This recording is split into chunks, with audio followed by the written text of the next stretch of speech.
গাইবান্ধা সদুল্লাপুরের আলম আলী নামে একজন এবং ভারতের একজন মহিলা পায়ে হেঁটে যাচ্ছে হজ করার জন্য। ইসলাম এ ব্যাপারে উৎসাহ প্রদান করে কিনা এ বিষয়ে জানতে চাই। আমরা ইদানিং এই সময়টাতে দেখতে পাচ্ছি প্রতি বছরই কেউ না কেউ হজ করার জন্য পায়ে হেঁটে যাচ্ছে এবং মিডিয়াতে এটা খুব ফলাও করে প্রচার করা হচ্ছে। যেখানেই যাচ্ছে সেই জায়গাতে সংবর্ধনা দেওয়া হচ্ছে, যেই জায়গায় যাচ্ছে সেখানেই তাদেরকে ফুল দিয়ে ফুলের শুভেচ্ছা জানানো হচ্ছে। এই ফুলের শুভেচ্ছা দেওয়ার কারণে প্রত্যেকটা জায়গায় তারা সমাদৃত হচ্ছে। এটা ইসলাম কতটা সমর্থন করে এ ব্যাপারে মাসআলা কি? আমরা দেখেছি প্রথমে শিহাব চত্বর থেকে শুরু করে আমাদের নাঙ্গলকোটের আলিফ মাহমুদ এবং সেই ধারাবাহিকতা এখনো কিন্তু বাংলাদেশ থেকে রওনা হয়েছে। আমাদের বাংলাদেশের একজন বলা যায় বয়স্ক মানুষ আলম আলী নামে এক ব্যক্তি, সদুল্লাপুর থানার গাইবান্ধা জেলার আলম আলী নামের এই ব্যক্তি, সে পায়ে হেঁটে অলরেডি যাত্রা শুরু করেছে। প্রতিদিন মিনিমাম 25 কিলোমিটারের উপরে আপনাকে হাঁটতে হবে। এই স্ট্রিমিনা কিন্তু আপনার প্রয়োজন। যেই কষ্টটা আপনি করবেন আল্লাহর জন্য করা, এই কষ্টটুকুন আপনার জন্য করা বৈধ হচ্ছে কিনা, সওয়াবের কারণ হচ্ছে কিনা, এটা আমাদের প্রত্যেকের আমলে নেওয়া উচিত। কেউ করছে এজন্য আমাকে করতে হবে, বাংলাদেশের পতাকাকে উড্ডীন করতে হবে, এই দায়িত্ব ইবাদতের ক্ষেত্রে আল্লাহ রাব্বুল আলামিন আমাকে আপনাকে দেননি। এক্ষেত্রে একটি সহিহ হাদিস আমি আপনাদের খেদমতে পেশ করতে চাই। উকবা বিন আমির রাদিয়াল্লাহু তাআলা আনহুর বোন, উনার ব্যাপারে নবীজি সাল্লাল্লাহু আলাইহি সাল্লামের কাছে এসে প্রশ্ন করা হলো, আন্না উকবা ইবনে আমির আতান নবী সাল্লাল্লাহু আলাইহি ওয়াসাল্লাম। উকবা বিন আমির রাদিয়াল্লাহু তাআলা আনহু নবীজি সাল্লাল্লাহু আলাইহি সাল্লামের কাছে আসলেন। এসে আল্লাহর হাবিব মুহাম্মদ সাল্লাল্লাহু আলাইহি ওয়াসাল্লামের কাছে প্রশ্ন করলেন, ফাযাকারা আন্না উখতাহু নাযারাত আন তামশিয়া ইলাল বাইত। আল্লাহর ঘর হজ করার জন্য আল্লাহর ঘরে যাবে, এই যাওয়ার পথে হেঁটে হেঁটে পায়ে হেঁটে যাবে। আমাদের দেশের মতো এত দূর থেকে সেই সময়ের পথ মারিয়ে যাওয়ার কথা আমি বলছি না, এত দূর না। আমাদের দেশ থেকে এই 8000 কিলোমিটারের লম্বা পথ পরিক্রমা পাড়ি দিয়ে যেতে হবে।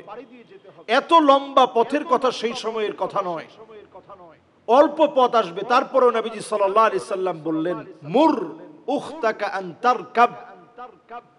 তুমি তোমার বোনকে গিয়ে অর্ডার করবা, মুর, এটা অর্ডার। নবীজি সাল্লাল্লাহু আলাইহি সাল্লাম শব্দ ব্যবহার করলেন, তাকে গিয়ে তুমি অর্ডার করবা সে যেন আরোহণ করে আল্লাহর ঘরের দিকে হজ করার জন্য যায়।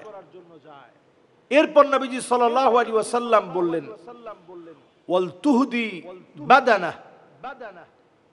এবং সে যেন তার আরোহণ হিসেবে একটা উটের উপর আরোহণ করে যায়। পায়ে হেঁটে যেতে নবীজি সাল্লাল্লাহু আলাইহি সাল্লাম উৎসাহ প্রদান করেননি। কোরআনুল কারীমের দিকে যদি আমরা তাকাই, আল্লাহ রাব্বুল আলামিন বলছেন, লা ইউকাল্লিফুল্লাহু নাফসান ইল্লা উসাহা। আল্লাহ কারো উপরে কোনো বোঝা চাপিয়ে দেন না। সানা আনসারী নামে একজন নারী মহারাষ্ট্র থেকে সফর করতে করতে সে আল্লাহর ঘর পর্যন্ত যাবে। এতক্ষণ বললাম আমাদের দেশের গাইবান্ধার এক ভাইয়ের কথা। সানা আনসারী নামে যে নারী যাচ্ছে, আপনারা নিশ্চয়ই দেখতে পাচ্ছেন, তার নিজস্ব একটা ফেসবুক পেজ আছে, যে পেজের ভিতরে নিয়মিত আপডেট দেওয়া হচ্ছে এখন কোথায় আছেন, কিভাবে যাচ্ছেন। এই পথ কিন্তু লম্বা পথ পরিক্রমা। যিনি যাচ্ছেন পায়ে হেঁটে এই যাওয়ার পথে এই লম্বা পথ পরিক্রমা পাড়ি দিয়ে যেতে হবে। এই যেতে গিয়ে যেই জায়গাগুলো পার হতে হবে এটা সহজ বিষয় না, কিন্তু তাকে যেতে হলে যাওয়া লাগবে প্রতিদিন 25 কিলোমিটার হেঁটে। প্রতিদিন একজন নারী 25 কিলোমিটার প্রতিদিন হাঁটবে। একা একা যদি এই পথে সে হাঁটতে থাকে, নানা রকমের বাধা বিপত্তি আসতে পারে। কোন কোন জায়গা তাকে পার করতে হবে একটু চিন্তা করেন। তাকে পার করতে হবে সে অলরেডি এখন মহারাষ্ট্রে আছে, এখান থেকে হাঁটা শুরু করেছে অলরেডি। তাকে পার করতে হবে গুজরাট, রাজস্থান, হরিয়ানা, পাঞ্জাবের ওয়াগা বর্ডার পার হয়ে পাকিস্তানে পৌঁছাবে। এরপরে সেখান থেকে ইরান, এরপরে ইরাক, এরপরে কুয়েত পাড়ি দিয়ে পৌঁছাবেন সৌদি আরবে। এই হচ্ছে তার পথ পরিক্রমা। একজন নারী এত লম্বা পথ যদি পাড়ি দেয়, তার সাথে যদি মাহরাম না থাকে, আপনার হজ আল্লাহ রাব্বুল আলামিন কেমন করে কবুল করবে? এই লম্বা পথে আপনি কোথায় ঘুমাবেন? এর আগে শিহাব চত্বর নামে যে গিয়েছে, সে তার স্থানীয় যে মসজিদ পেয়েছে সেখানে অবস্থান করেছে। একজন নারীর জন্য এটা কতটা কঠিন হবে চিন্তা করেন। এখন এই বোন তার সাক্ষাৎকারে বলেছে যে আমার মাহরাম তিনি আমার সাথেই আছেন, যদিও তিনি হেঁটে আসেন নাই, তিনি আসবে বিমানে। এটাও নতুন একটা প্রসেসিং শুরু হয়েছে। যখন আপনি নিজে যাবেন, সবাই আপনার প্রতি একটা সৌহার্দ্যপূর্ণ আচরণ দেখাবে, আপনাকে হয়তো হাদিয়া দিবে, উপঢৌকন দিবে, এগুলো সব মিলে এরপরে আপনি আপনার পরিবারকে নিয়ে গেলেন, তারা হয়তো বিমানে চড়ে যাবে। এই বিষয়গুলো ইসলাম আসলে, যদিও আপনি পায়ে হেঁটে গেলে, আপনি নারী হিসেবে এটা আপনি অবশ্যই আপনার মাহরামের প্রয়োজন। মাহরাম ছাড়া কোনোভাবেই একজন নারীর পথ, কখনো পথ পরিক্রমা সহজ হতে পারে না। মাহরাম ছাড়া এই হজ আল্লাহর কাছে কবুল হবে না। এই জন্য যারাই আমরা এই জাতীয় নিয়ত করতেছি, দেখবেন আগামী বছর আমাদের বাংলাদেশের কোন নারী সেও সাহস করবে যে আমাকেও হজ পায়ে হেঁটে করা লাগবে।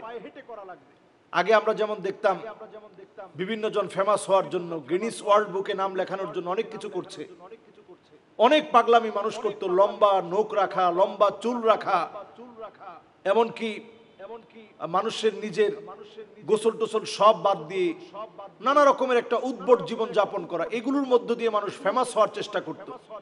এখনকার এই সময়ে এসে আমরা দেখতেছি অনেকে ইসলামকে বিক্রি করে, ইসলামকে সামনে রেখে ফেমাস হওয়ার চেষ্টা করে। আল্লাহ রাব্বুল আলামিন হজ তো আপনার উপরে ফরজই করে নাই।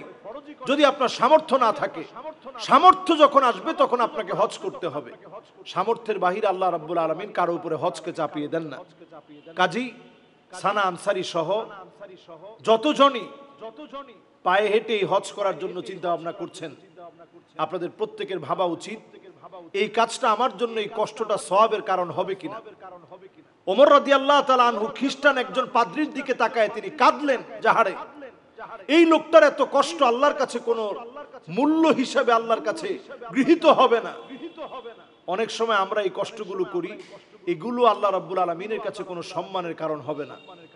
এই জন্য এই বোন যেখানেই যাচ্ছে, অনেকে তাকে লাল গালিচা সংবর্ধনা দিচ্ছে, এরপরে তাকে ফুল দিয়ে সুসজ্জিত করা হচ্ছে, এবং সবাই দেখা যাচ্ছে যে ছেলে, তার সঙ্গে অনেকগুলো ছেলে একত্রিত হয়ে হাঁটছে।